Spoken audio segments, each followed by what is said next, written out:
and with Alzheimer's and dementia. Doing different motor movements to music also for older adults, doing their exercises. Maybe an adult with Parkinson's, you can definitely do different music where if I'm doing, playing up, like a scale up, they'll know that they're going to do an upward motion, and if I go down, they can follow the music down. So just a whole like body sync to the music. Hospice, we talked a bit about that, working in death and dying, and for terminal illness as well.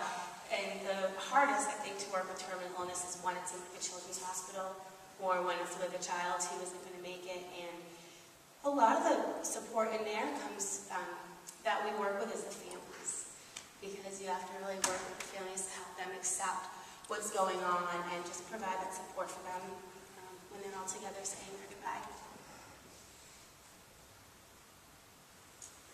And these are the last two populations that I've saved to talk about, because these are the two that I've actually been so, I mean, I'm really passionate about all of them. I'm sure you can't tell, but with these two, I've just gotten so involved in my work with them. It's one of those things where I leave work and I go home, and the whole way home I'm thinking about what I can do the next day, and then when I get home I'm like Googling like all these new songs they told me about, or like Googling these new possible interventions.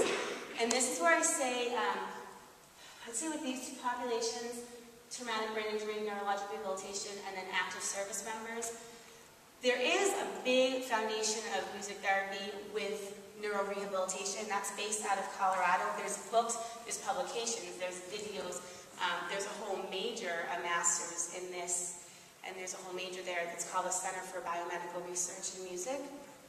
But it's based on very traditional, almost, I'll go ahead and say, like dated technique. And when I'm working with young populations, when I'm working with Marines with traumatic brain injury, they don't want to hear this, dated music that they don't even, they can't have any relatability to. They have no idea what I'm saying to them. They want to hear, like, their popular music. So what I've done with the writing, and actually this just came out, the books kind of just came from a culmination of session plans and progress notes and things that I've just done and kept really good tabs on, like kept good logs of. And wow, this worked, this didn't work. This didn't work, I tweaked it the next session to work, and then it did work. So just using these populations, using the fundamental techniques, that dated music therapy techniques, and then incorporating pop culture into those techniques. So we're still doing music therapy, we're still using a metronome, we're still doing, the fundamental, like, any kind of technique that they have, but we're doing it with music that the clients actually like. And that's like the biggest thing, I'd say, what makes it work.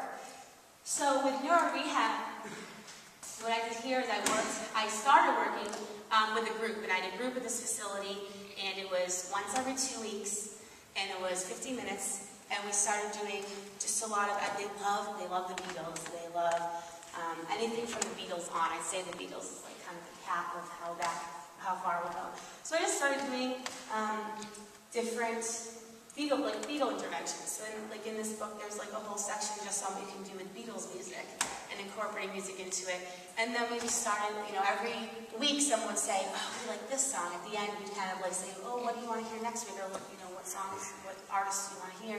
And from there, it just started building and building. And I go home and just make these session plans to incorporate like motor movement with TBI, traumatic brain injury. Are you familiar with what that is?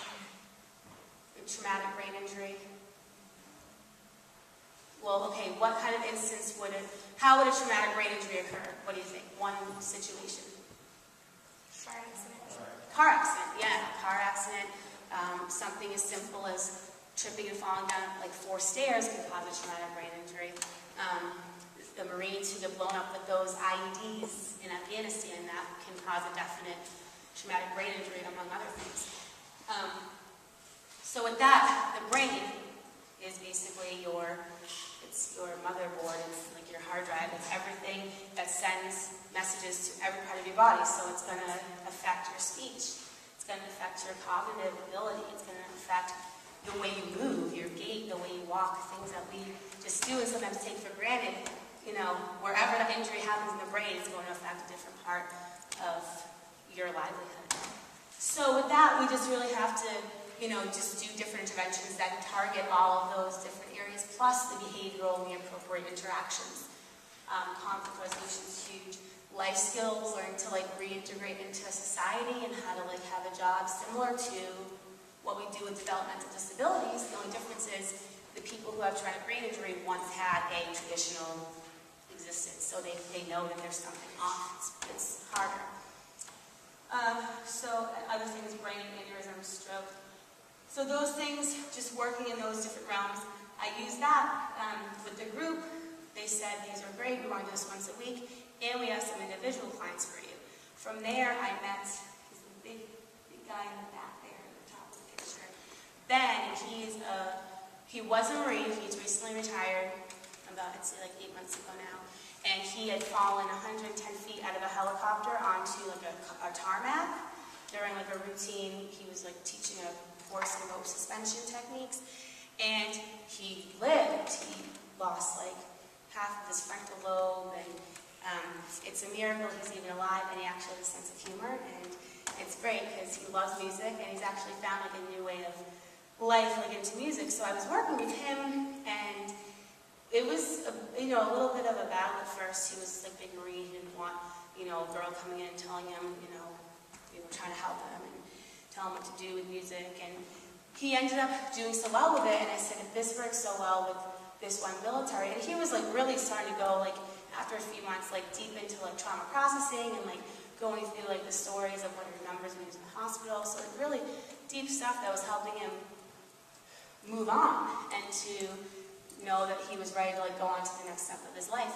And I said, what if we did this with service members who came back from Afghanistan and Iraq? And my boss was like, yeah, just write up a pilot program, we'll see if it will fly. So I wrote an 8-week pilot in October of 2010. That was last October, so almost a year ago. And we've been, ever since, doing that program. That's been nonstop after the 8 weeks, and then we have 2 other bases. So we're at 3 different bases, including Camp Pendleton, which is really where a lot of the wounded warriors go. And that helped me with the book here, the one I have that's actually all published, is in Neurologic Rehabilitation, which is kind of the new pop culture neuro rehab resource book of interventions. The other one that is in the editing and publishing process right now is Work with Active Military, and that I decided to write so quickly because there's no one working with active service military doing this kind of stuff. Music therapy started in Kansas after World War II with veterans. So music therapy in the VA system has been prevalent since the beginning of music therapy for decades, for 50, 60, 70 years. But music therapy with active military is just this up and coming, and there's such a need for it now, and we know what we can do. So hopefully it will, I wrote this book, the new book, basically to spread awareness that they can be helped, they can be helped with music. It's wonderful. They go over there and you see WAF will go over there, different radio stations will go over there and do the iPod swap for the day. In Afghanistan, they do that stuff around the bases, but when they come back, what do they get? Medication, psychiatrists, psychologists, people that they don't want to talk to. And I've had, psychologists say, can I sit in on the session, would that be okay? And I'll check with the group and they'll say, yeah, that's fine. And we'll do a songwriting exercise, and he'll write this song. They'll write these amazing songs, but it's not songs. It is a song, but it's their expression, their emotions, their process of what they went through, the trauma they've faced. And the psychologist will sit there, and he's has PhD and stuff, and he's I don't know how you do this. It's not me per se. It's just that it's safe, it's structured, and it's music. It's them being an artist. So they really can own and take control of what they want to say when it's put to music.